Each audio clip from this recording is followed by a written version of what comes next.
Hello, beautiful souls. How are you today? It is Monday, February 13th, 2023. And thank you for joining me on Healing Disclosures. Today's topic is one that I think each and every one of us on a very real, authentic level can identify with, resonate with. What I'm going to dive into today are the beginning steps to diving into handling your shadow work. Now, there's a lot of great programs you can go through that are multi-step, many days, very organized, very structured. There's things that you can do that are just totally independent of anyone else. But whether you try this in a group setting with group support or on your own, it must be clear that the work that needs to be done is done within you. So in Healing Disclosures, my main focus is to share truth, and whether it's triggering or uplifting or loving or makes you feel even more confused, I get that, but let's go through that together. Like, you don't have to deal with all this by yourself. You have to do the work internally, right? But we're all going through this together. And so that's where the community that we have found in our groups are very compassionate and kind and non-judgmental, because those are key factors to Christ consciousness and ascension. And so if anyone comes in and they are really being driven by that ego and they feel like they have the plan and they have the answers and they know everything and they have to question to the nth degree, it's obvious that they have a lot of shadow work that they need to do, because when you move through that, by a byproduct of working through your shadows is that you lose that judgment and you really have a very strong ego taming or ego death, because you're no longer being pushed to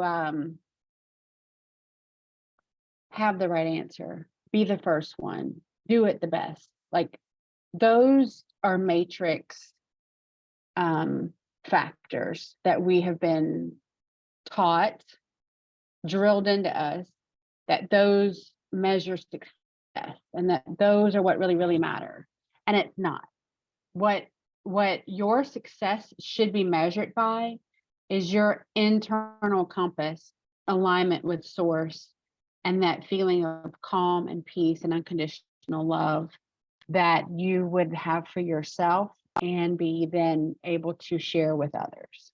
So there's a lot of varying degrees of information that you can frankly get lost in when it comes to shadow work.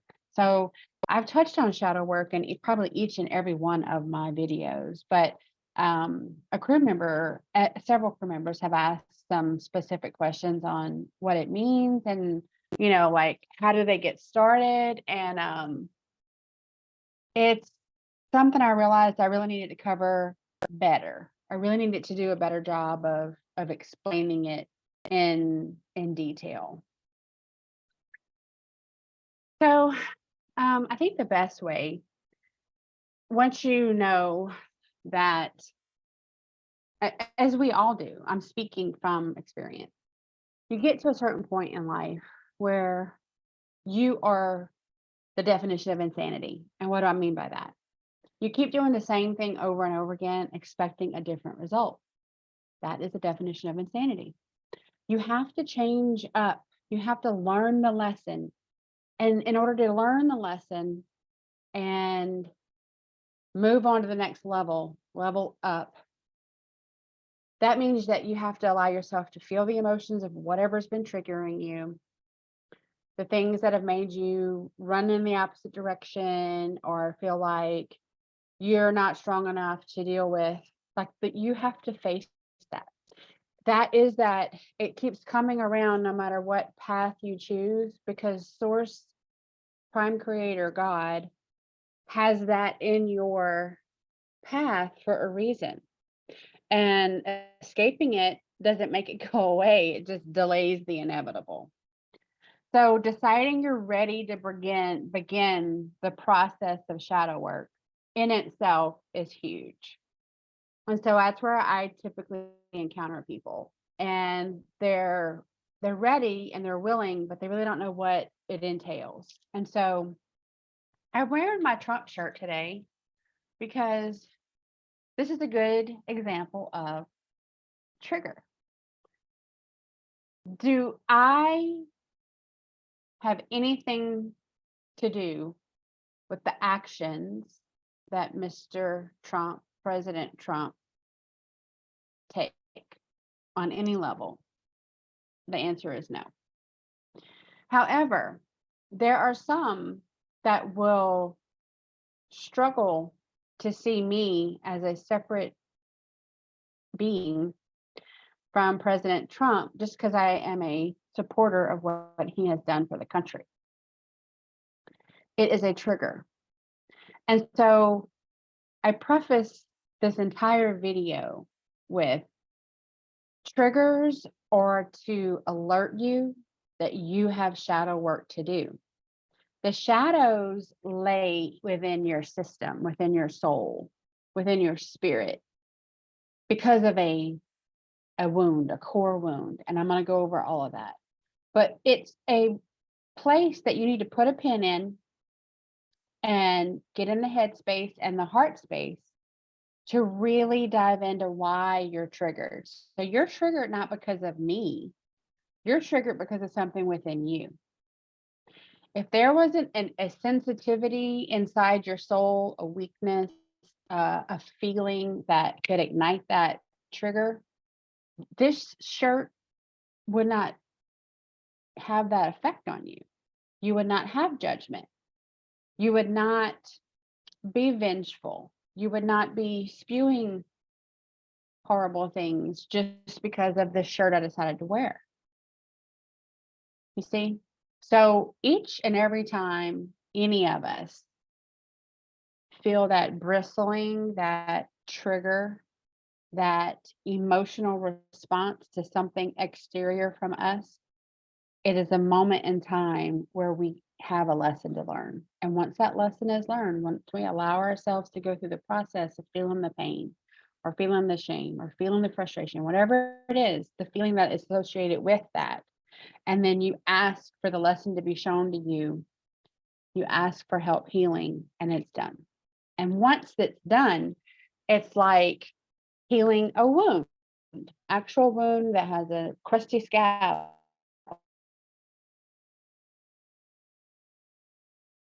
in one fell swoop. They debride what is no longer necessary, and then it goes back, it's smaller than it was in the beginning. And then you go through and you clean off all the junk and debris from that layer. And again, it's smaller step still. And so this is a continual process. If anyone tells you that, they have a 20-point shadow work checklist, and once you're through it and done and you complete the steps and you're good for like ever, that's a flat out lie. It's a journey, and it's a very individual journey. And I'm going to illustrate to you just exactly kind of the things that we go through and helping to navigate these twists and turns. But at the end of the day, it is your intuition, and it is your intent on how clear and authentic you want to be in your healing. Some people do a really good job of talking the talk, and then whenever they start doing the work, they're like, oh, not what I had in mind. I feel way too exposed. This brings up way too many bad memories or whatever the case may be. And I'm not doing that. That's not what this is about. This is supposed to be love and light. And I've said that 1,000 times. We are light workers. We are way showers. We are new earth leaders. But woven in that means that we have to heal the damage of living on earth in the gangster 3D environment that we were all raised in. And we have to purge all the lies that we grew up believing. And we have to heal from all the trauma, emotional, physical, spiritual, psychological, that was done to us, and evolve and realize that those things were done for us to learn the lesson to ascend. So if there are some people that are very aware of some of the things that trigger them. So if you are, I invite you to make a list of it. Make a list of the things that you are acutely aware that trigger you. Now, you're going to go back in time, if you're able, and you're going to start with your earliest childhood memory. And this is what we're looking for. Things that brought you pain, shame, blame, anger, resentment, frustration, stress, esteem, so self-esteem issues, punishment, and that can be the feeling of being punished or actual punish, failure, so that's fear of failure, actual failure, accused of being a failure, desperation, confidence, lack of confidence, the downfall of being overconfident, acceptance, accepting your body, accepting your place, accepting your position, accepting your circumstances, manifestation. Are you accepting of attempting to manifest a better outcome? Have you been unknowingly manifesting negative outcomes? Resistance to change. There's a lot of folks that are in horrible situations, but they're resistant to change because they would rather find comfort in knowing what to expect, even if it's not good for them, than the fear of the unknown. And so then they are resistant to change. Are they resistant to anything outside of what they were told was truth? So they have a very rigid resistance to anything else coming in. Some people are resistant to feeling emotion. They've been shut down, and just any emotion surfacing, they're resistant to. They would rather be very, very cold and stoic and unemotional. Judgment, huge. Have you been judged? Are you judging? Do you feel like you've been wrongly accused? Do you feel like other people's judgment on you is what you now see yourself as? Are you preventing yourself self-sabotage because you're prejudging situations before you ever even get there? Expectation. So this is an expectation of anything. So you can have the expectation that your parents would be more loving and give you more hugs when you were a child. And they didn't. Love, expectation, and the letdown of that. So we have this fairy tale in our mind of what's going to happen whenever we find that person that we were totally mad about.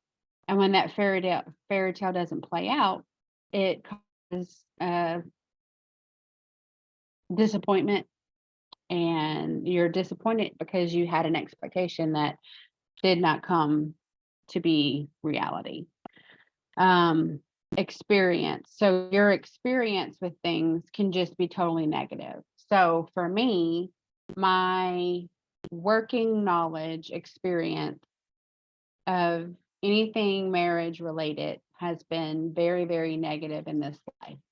I've not had the experience, personal experience of a positive relationship in regards to marriage or anything that resembled marriage.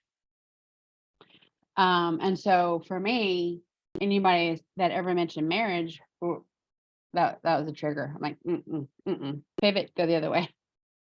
So I've definitely been there. So what do having all these feelings do? Each and every time our souls encounter these feelings and these emotions, a little wound is created, a little piece of our soul fractals off, because it can't feel complete and whole because there's things that are missing. There's a negative energy flow, and that cannot congrue with a positive energy flow. So that negative energy flow fractals off, and it gets stored within our physical body. So chronic hip pain and leg pain is a lot of burden and stress and emotional pain. That's where it gets stored in our body, for instance. So when you have feelings of being unworthy, unlovable, powerless, that you're not enough, that you're a burden, that you make nothing but mistakes, or that you are a mistake, that you're flawed and hopeless in that flaw, that you're a bad person, you're not acceptable, you have hopelessness, that you're a failure, you're ugly, you're weak, you deserve to be punished, you're shameful, you don't deserve love, so you're undeserving of love. You feel like you have to be perfect, or you're a failure, that you will never belong to anyone or any group or any family, that you're not in control, that you feel utterly unimportant or maybe stupid, that you're an embarrassment, that everyone hates you, and everyone that you encounter is, got it out for you, and then maybe that people actually just want to hurt you. So if you feel any of these things, all of this comes from this long list of emotions. And so that's why you can see how this is layered. This is not a magic wand, abracadabra event of clearing this, okay? So people much, much wiser than me taught me over the course of time. And so I speak to you from someone who has had boxes and boxes and boxes, in the literal and the metaphorical sense, of wounds and pain and shadow that I needed to work through. And I didn't know I was doing it wrong. Okay. So I thought, as long as my physical body was able to pack that stuff away and put it in the closet and keep the door shut and never look at it again, and keep going to work and keep functioning and put one foot in front of the other, and not just living in the pain that I put in that box, that was dealing with it. That's what I thought dealing with it looked like. And 20 years of dealing with all of these negative emotions and all of these disappointment and heartache and things that cause me to doubt who I am and why I'm here, and why would God bring me through this, right? We've all been there. was still there. I had not dealt with any of it. All I had done was said, yep, that doesn't make me feel good. I'm going to put that in a closet somewhere. I'm going to shove that down so deep. Yep, it's not coming back. It's not coming back anytime soon. Well, that just turns that scab into a very hard callus where there is no energy flow capable. There is no life capable there. It becomes dead. And in every one of these emotions, every one, pain, shame, blame, anger, resentment, frustration, stress, punishment, failure, all of them are low vibration, low energy feelings. So you are weighted down. That's why when people are depressed and they feel like, oh, it's a chore for them to lift their eyes up above the ground. It's a chore for them to lift their head up to the horizon. It's a chore for them to look up to the sky because they are so burdened. They are so weighed down by the burdens of all of this unresolved shadow, unresolved trauma, pain, shame, blame, all of that. Okay. So you can see now on this side of it, and now that I know what I know why I was struggling with stress, and I was struggling, my stress level for a good 10 years was well above a 10, and I got used to it. And then I thought, well, I just manage stress really well.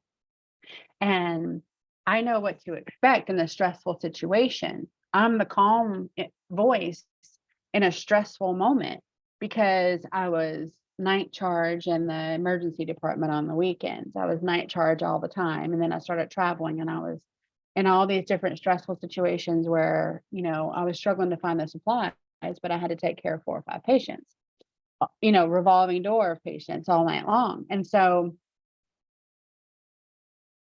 I thought I was doing a great job. I was like so successful. And then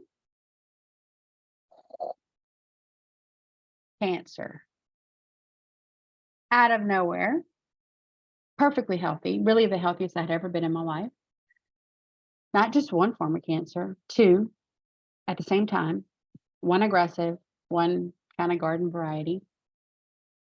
And the assumption was made that because I grew up in a place in Louisiana called Cancer Alley, that it was going to be in my genes, that I was going to have a genetic predisposition to cancer, and that is why I was having it so bad at 36.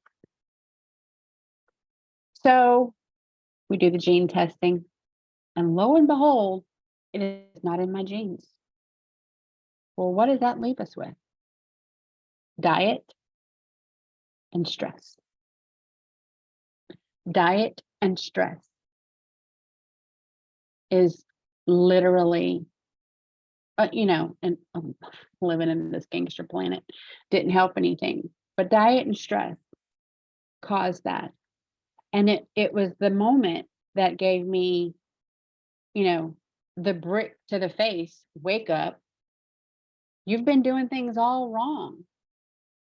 And so my spiritual journey had been kind of waxing and waning through all of that. And during that forced time off, I really dove deep into who I was and what role did I play in my life being exactly where I was at that time. Now, it took me a long time to get there, but I fully accept that I made free will choices that set up the perfect storm for me to be sick and to develop cancer, and to, that my body was struggling to process all of this deep, unresolved shadow. And so had I known, I don't know if I would have done it then, but I didn't even know what shadow work was, or that it was something that, I was just praying about it. I was just praying that I would be shown the way to process things and not be taking it all in, you know, because I had the double whammy of being an empath. And so I created and was a part of my own stress. And then I pulled in all of my patients' trauma and stress. So in that moment and in that time, I'm using myself as an example because I'm sorry to say, I'm a good example. In that moment, I realized that I had really been carrying around a lot of the things for decades with me, you know, metaphorically, some of them physically. Like Billy died in 1994. In 2009, I still was carrying literal records of his death with me. You know, I just felt like that was the last connection I had to him, and I couldn't bring myself to part with it. Was that true? No, but I didn't know at the time, and it was a crutch. It was an excuse to hold on to something that I thought I needed to hold on to. And all it was doing was keeping that wound open. And I didn't visit it very often because it hurt too bad, but I hadn't fully dealt with it. You know, I just hadn't. So when you go back in time, what I did after a course of events that, you know, I knew I was not learning the lesson I needed to learn from these events that were taking place in my life. And so in 2014, events took place, and I found myself really on an island. It was just me and work for about 8 months. And I thought, you know, I got to get this stuff out of me. I didn't know at the time what I was doing. Like, I didn't ever use the term shadow work. I said, I think I'm just going to write it all down. I'm going to write it. I'm just going to let it flow through me. And I started, and like 6 months later, I basically had a book, or the outline of a book. And I started at childhood, and I went through every disappointing, heartbreak, some happy times that I just felt I didn't get to really enjoy very much. It allowed me to go through each event in really no particular order. I just kind of put them down chronologically, and then I started kind of being guided to which ones I need to give attention to. And I felt the feels. I went back emotionally and kind of relived those moments that I had stifled my healing in. And I allowed myself to feel the pain or the disappointment or the blame or the shame or whatever it was. And so back to feeling heavy and carrying that burden around, when you start to take, you know, item by item and really look at it and feel it, it heats up. You develop this friction with this piece of lead you've been carrying around, and you start to process why you felt bad. What was the expectation that you had that made you so disappointed? You know, what was the lesson? So when you ask for that lesson to be shown to you, and I definitely recommend this as a process, ask Source Creator to show you the lesson. Ask help in healing. And when you've acknowledged that this is an issue and you ask for that, it's done. It's done. That lead gets transmuted to gold. So you go from this dark, heavy, low vibration burden to transmuting that lead to gold from friction, the feels, the emotion, the rawness, the heat of allowing yourself to really feel what that event caused you. Real time, like no BS, no worrying about what people think about you, no worrying about crying too much, no worrying about screaming at yourself in the mirror, like whatever it takes, feel it. And at the end, on this side, you come through with gold. And what is gold? It's a source of power. It's bright. It's light. Compared to the lead, it's light. And it gives you calm, and it gives you, that's a piece of your power that you just took back. And when you do that, that little fractal of your soul comes back into your soul. It can now join your unified soul because it's now providing energy. It's not an energy suck. So you see how just the process of making that list is going to really spur you into dealing with things. And as long as you really lean into it, knowing you're fully supported by Source Creator. You have angels that are with you all the time. Ask for their assistance, ask for their support, ask for their guidance. They will come to you. You do not have the answers all on your own, because that's not how you were intended to operate. That is not in your operating system. It is not for us to be on an island figuring everything out within ourselves. We truly grow when we realize that Source Creator has woven us through a very sacred geometric design to provide us every lesson we need to learn on the soul level so that we can ascend to the next higher level of being. And in doing so, you realize that it's not up to you. You don't really, you get free will choice. Are you going to go to the dark? You're going to go to the light, like that kind of stuff. But your soul contract, which it occurs before you incarnate on the earth, really dictates the lessons that your soul needs to learn. And if you try to evade that or work around it or not deal with it, it just keeps coming back.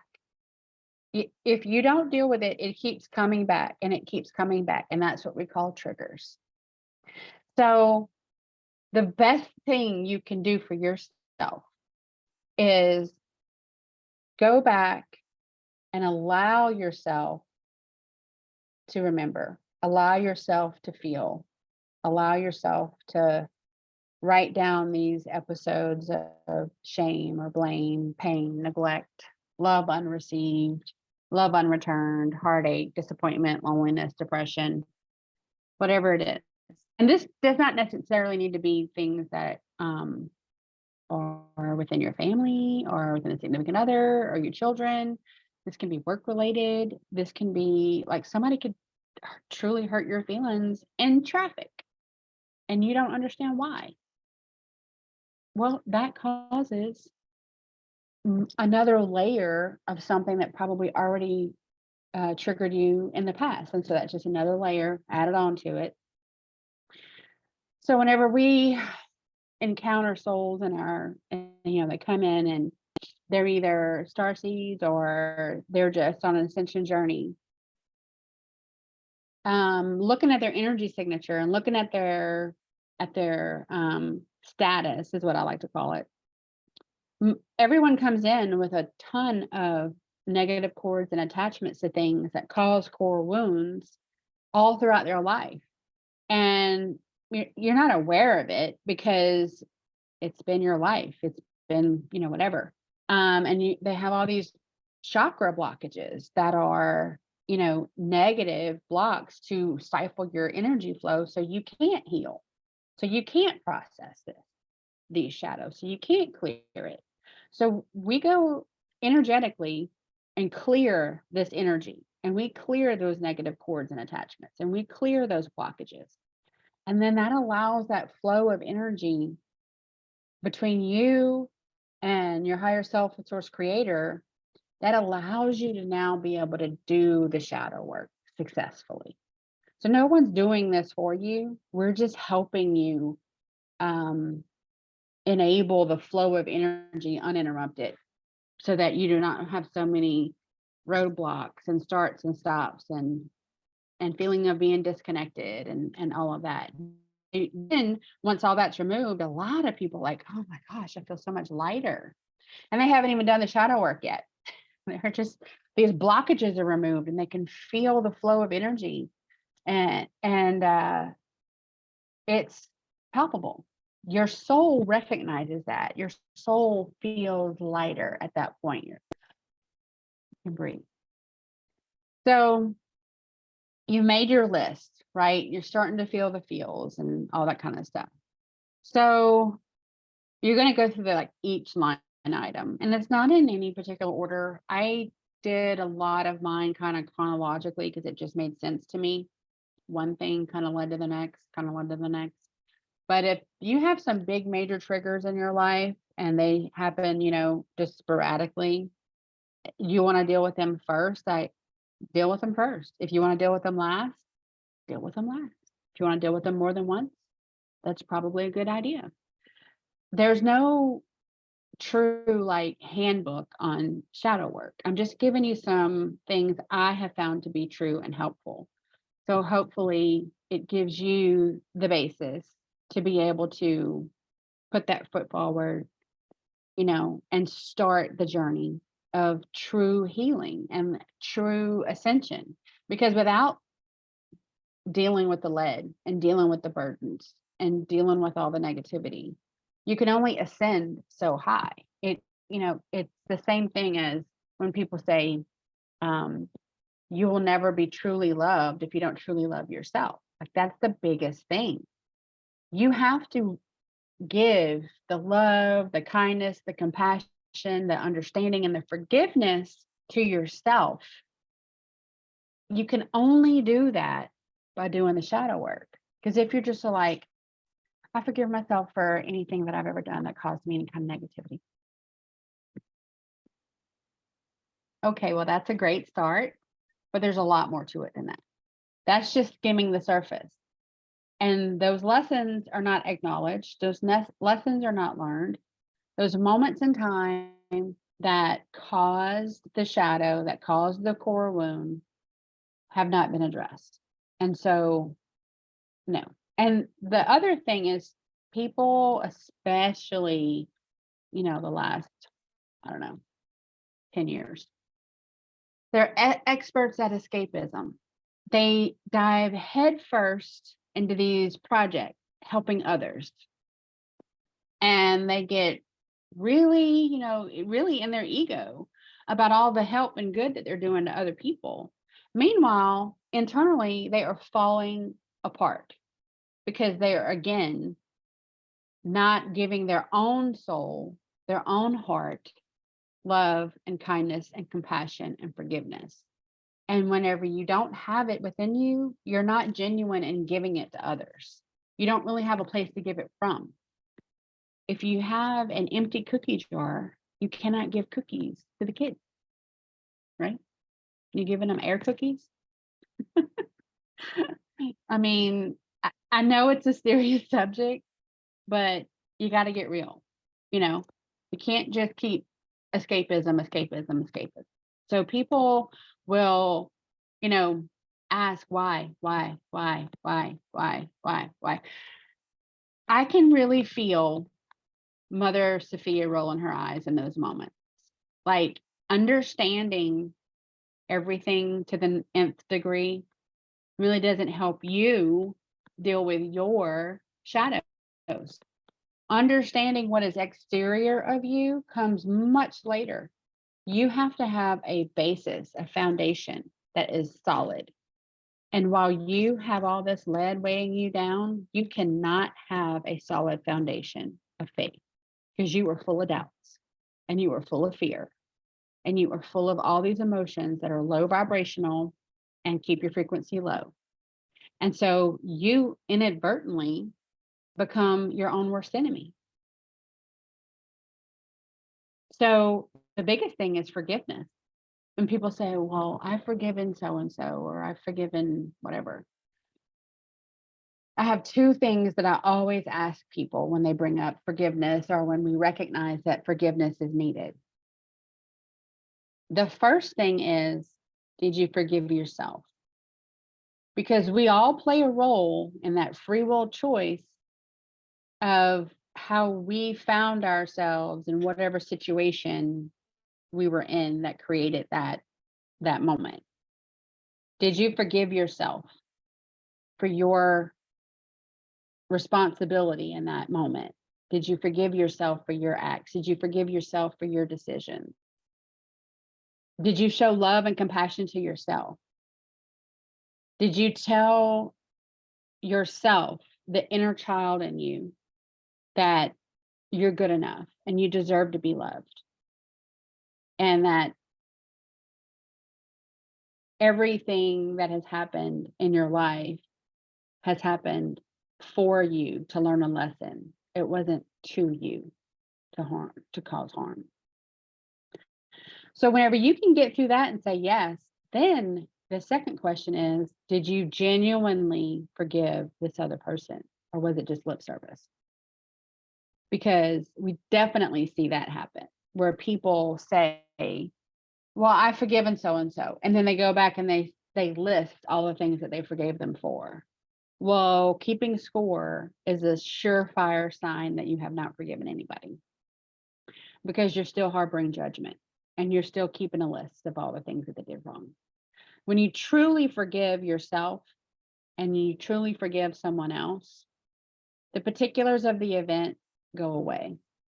The only thing that matters is that you provide love, sincere, authentic compassion for free will choices that were made and the consequences of them. And you forgive them and you show gratitude to the universe for providing you that opportunity to learn that lesson in that moment. And when you do that right there, that's the gold. And that's when it's dealt with. That's when it becomes real. Otherwise, it's just truly lip service. You're just going through the motions, like the people on church TV. They're just going through the motions. They really are not doing the work. So the friction that we internally create allow ourselves to alchemize the burden, the depression, the pain, the shame, the blame into the opposite of those emotions, right? So instead of feeling like a burden, we feel like a blessing. Instead of having pain, we have bliss.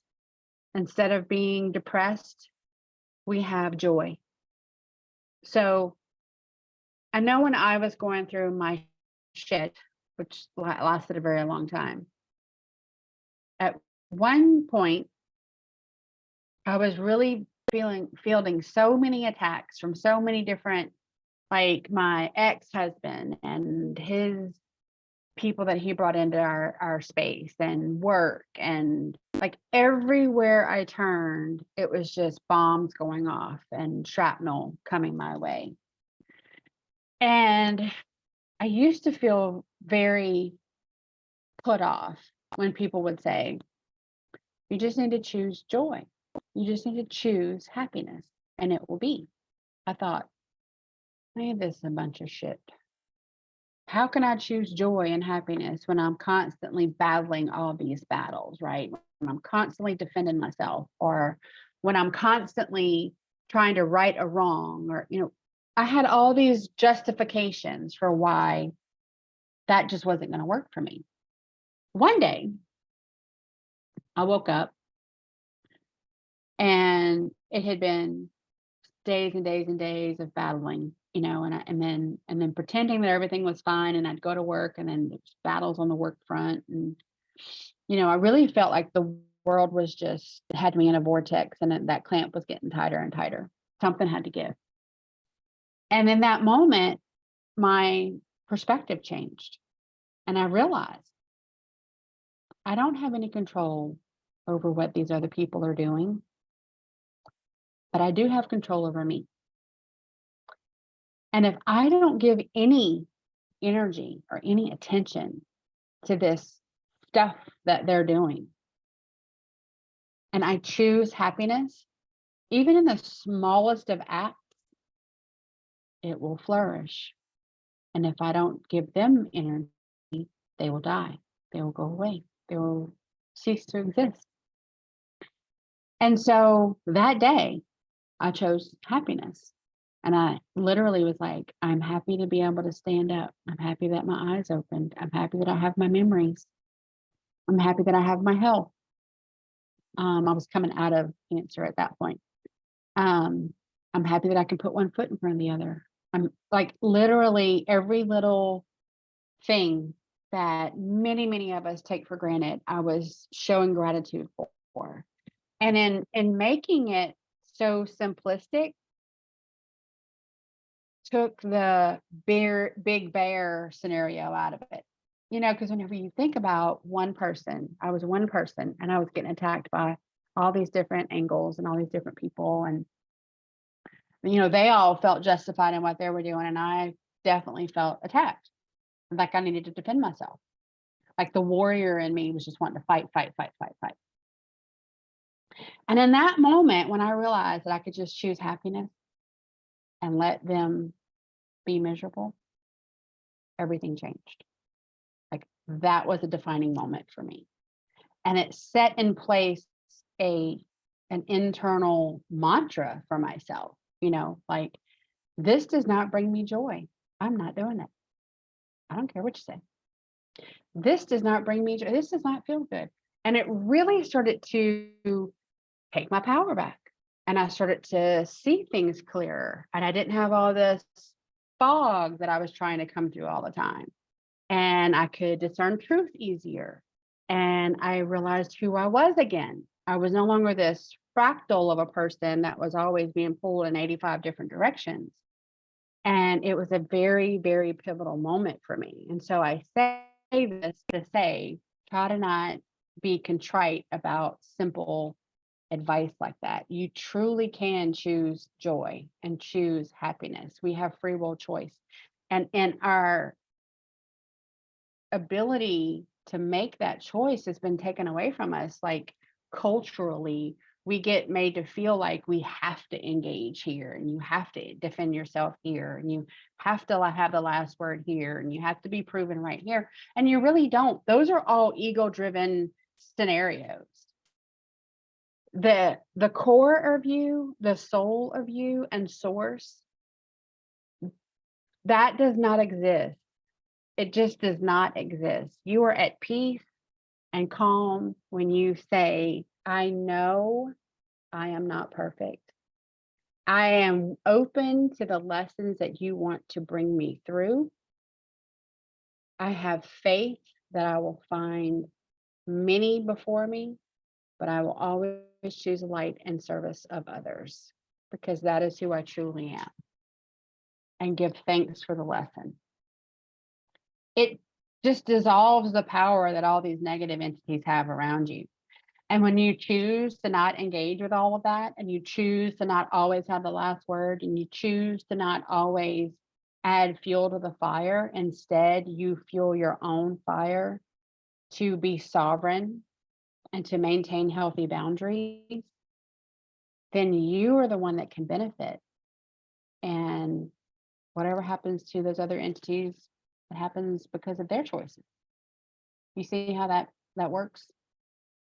So the emotions that we deal with on a day-to-day basis can create old patterns and can create old, again, if you'll quickly develop a negative coordinate attachment to something if you keep allowing yourself to keep going back down these roads. So when you get to a certain point and you're going through your shadow work and you're getting where you're clearing things out, you're going to be high vibing, right? High vibrational feelings because you've transmuted all that lead to gold. The two highest producing vibration feelings are love and gratitude. And those are integral pieces to shadow work, to enter into healing yourself because you love yourself enough to do it, and being gracious to source in the universe that created the situation that brought you the lesson that your soul needs to continue on. Okay. So forgiving yourself, loving yourself, showing gratitude for the lesson learned, that is what transmutes those shadows. That is what floods your system, your soul with light. So when we realize that, that's all that we need to do.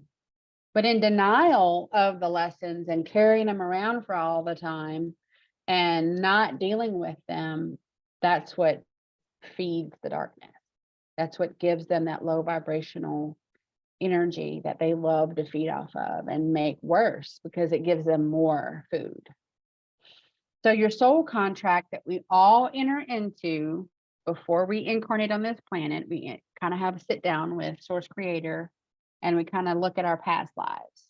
Now, we can have past lives that are negative polarity. You could have been a serial killer in a past life.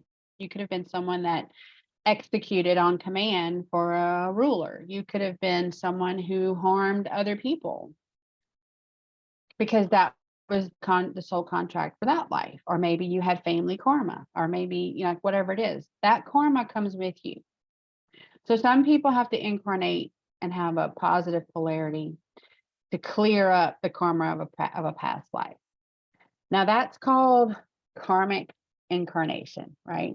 And so once you keep going through your lives, a soul has to go through usually many, many lives to learn all the lessons that are needed to ascend. So once you acknowledge and learn from the lessons in your shadow work, you can graduate from that karmic cycle, and you no longer need to reincarnate unless you choose to. So many of us starseeds chose to reincarnate to help light the way for humanity to find their way back to Christ consciousness. But we were no longer on a karmic loop. We volunteered to come down here and help humanity. And that is common for starseeds. None of us were put here as punishment. We all volunteered for this gig. As hard as it is sometimes. So we choose our family, we choose our parents, we choose our themes in life that are going to provide us with the lessons that we need to do that. Okay. So that means that you chose your shitty family. That means that you soul contracted before you incarnated, because you knew they were going to provide you with the lessons that your soul needed to evolve and to further ascend. And coming to terms with that, it, for me, took a lot of the whys off the table, because I didn't understand why my family was really not good to me or for me for a very long time. And now I no longer question that. I no longer question that, because I know that everything that I went through because that lesson was provided for me, and I soul contracted to be there in that moment to learn it that way. So once you understand that everything is not love and light, even though we're light workers, and there is a good bit of work that we all have to do individually, however, we can support each other in those journeys. I think that is the biggest piece that I'm so grateful to be able to provide for people, because a lot of what I went through solitary, because I didn't know who I could trust, or if I could trust anyone. I didn't know that it was anything I needed to actually communicate with anyone about besides my guide and God. So we now know that most people have to go through the same journey, although it's individual. You know, my trauma is not your trauma, but it's trauma. And so going through the shadow work is very similar to your brothers and sisters. And so when people are within our group, you know, they say, you know, I'm having a hard time today with dealing with Genesis 1:26. What does it mean? And, you know, that's a huge trigger. The lies that we've been told about the Bible, and the fact that people have given so much of their life to a church or to a book, and come to find out that they've been manipulated for nefarious reasons by and large their entire life, is a huge trigger. So we do a lot of support group work, really, in that, and breaking down that dogma, and opening your mind up to seeing the truth and making peace with the lies, and realizing that your foundation of faith is within yourself and source creator, and it always, always, always has been. It always has been.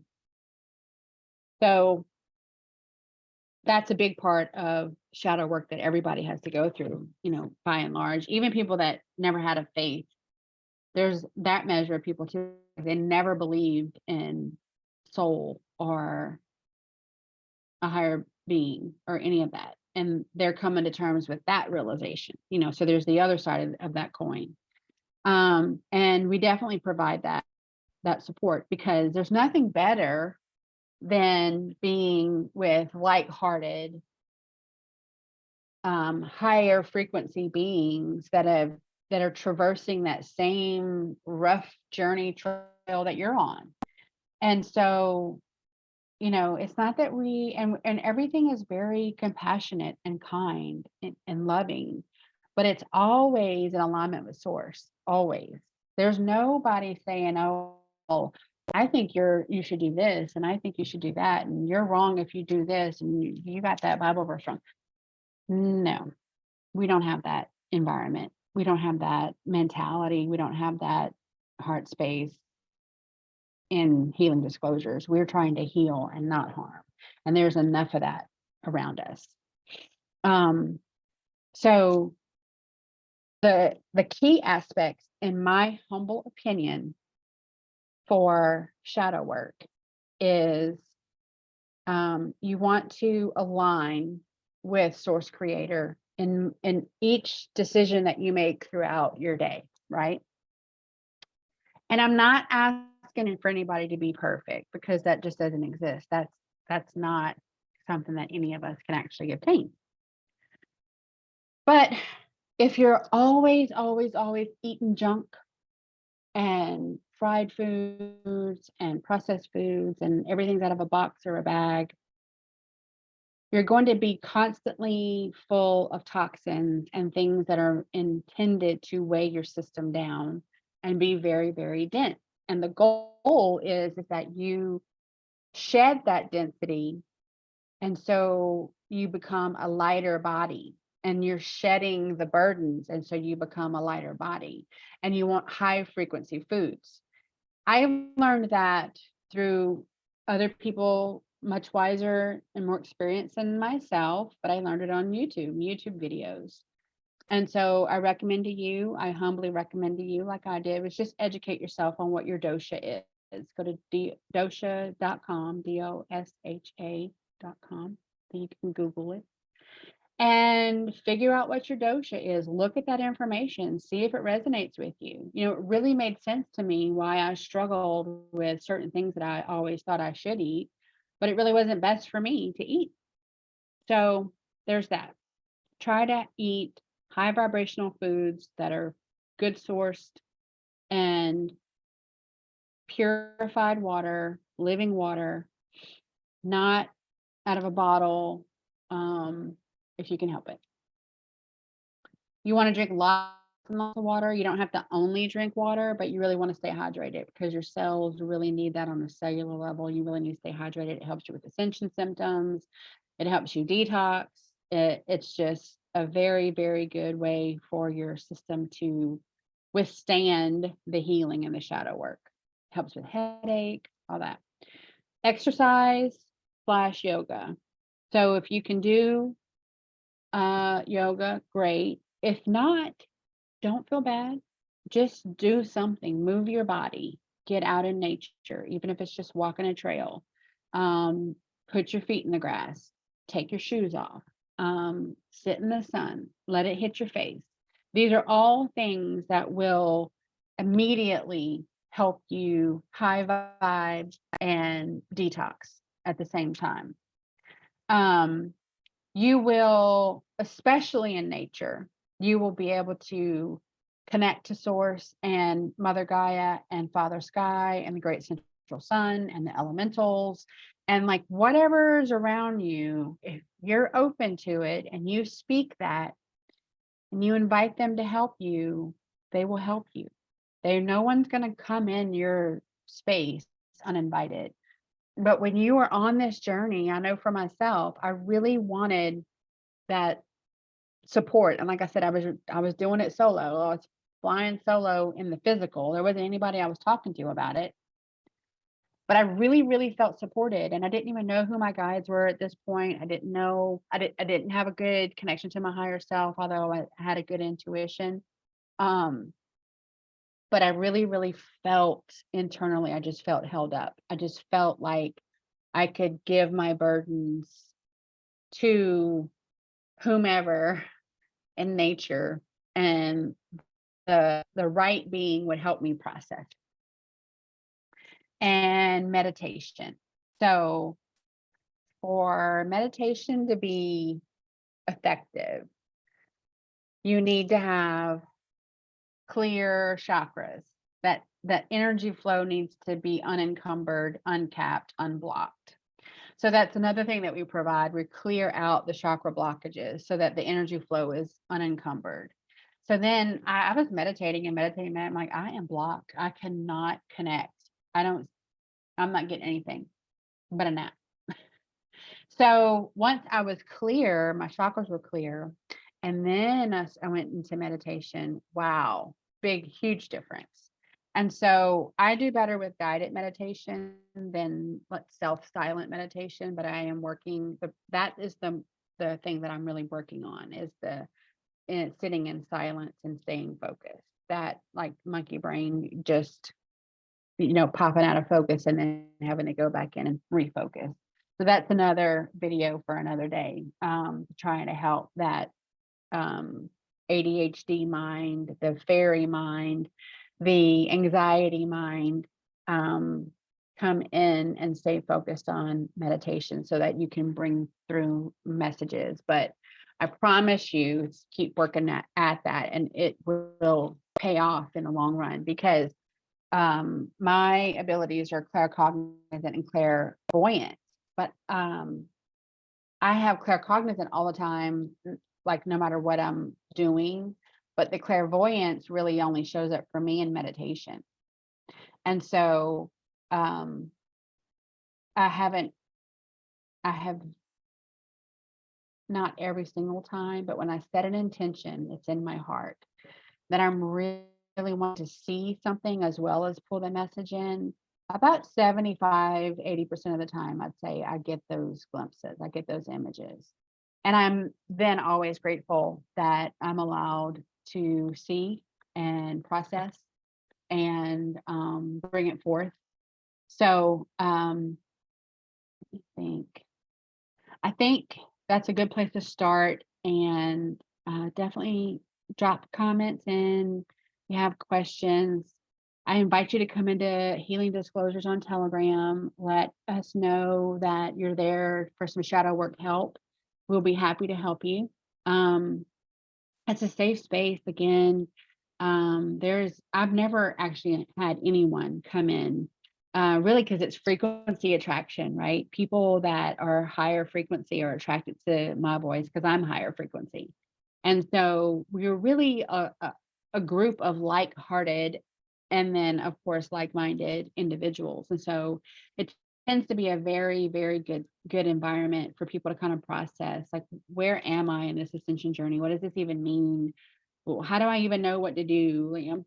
Some people come in and they say, I don't even know why I'm here, but I just feel like I need to be. And they kind of hang out in the wings for a little while, and then they come forward and say, okay, I'm ready. And that's okay too. Like I said, the first step is knowing and accepting, being willing to even discover what your shadow work is. That's the first step. And it takes everybody a different amount of time, events to process that. So ego death is required. Ego death is required. Your ego will only lead you down roads of despair and darkness. When your ego, which is just a parasite structure, it guides you, it pushes you to constantly compare yourself to other people, places, and things. And those are not connected to source, not aligned with source. Those are material and usually attached to material attachments. And those will always, you know, where you may have the dream car in the driveway, but you walk into an empty house because you're a real shitty person to be around. How many people in life do we encounter that have all the things and they have a lot of commas in their bank account and they don't want for anything in the material world, but they end up a void of happiness because they are miserable internally because they have listened to their ego and they have been pushed by exterior forces to do and say and be a certain way. And it was all not in alignment with source. So the first step is to know that that's your first step. And we're here to help support whoever wants to tackle this journey. I have several, crew members that are really just getting started, and everyone's in different space as far as their ascension journey. But like I said, when you go through shadow work, even though your experiences are individual to you, the work and processing things is very similar. And so we're happy to help you clear out the confusion and silence exterior noise and kind of, be the mirror that you need to say, this is what you're seeing and this is not reality. This is your ego talking. Let's evaluate that. Let's figure out why you think that way and work through it. So if we need to do a part 2, I'll definitely do a part 2. That's just going to be based on response. And if I have a ton of questions that we need to answer, address, and go forward. If this resonates with you, come into Healing Disclosure on Telegram and we'll be happy to help. And yeah, good luck with your ascension journey and your shadow work. And if we can help in any way, shape, or form, come visit us. Hope you have a great day.